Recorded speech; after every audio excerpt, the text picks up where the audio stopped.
Young's double slit experiment, two statements are given below. Statement 1. If screen is moved away from the plane of slits, angular separation of fringes remain constant. Statement 2. If monochromatic source is replaced by another monochromatic source of larger wavelength, the angular separation of fringes decreases. In the light of the above statements, choose the correct answer from the options given below. 1. Both statement 1 and statement 2 are false. 2. Statement 1 is true but statement 2 is false. 3. Statement 1 is false but statement 2 is true.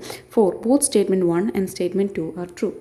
So here we are asked about angular separation. We know the angular width formula, theta is equal to lambda by small d. Small d is the distance between the slits.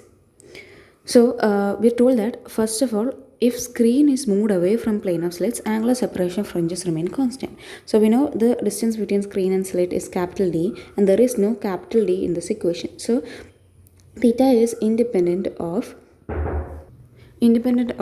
D. So we can say that theta will remain constant. So statement 1 is true. And statement 2 is that if monochromatic source is replaced by another monochromatic source of larger wavelength, the angular separation of fringes decreases.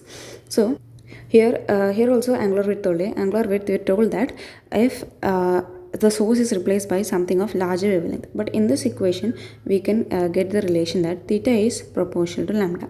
So if lambda increases, theta also increases. But it is told that if it is larger wavelength, angular separation decreases. That means it's wrong. It's a statement is wrong. So we have our statement 1 is true, statement 2 is false. Option 2.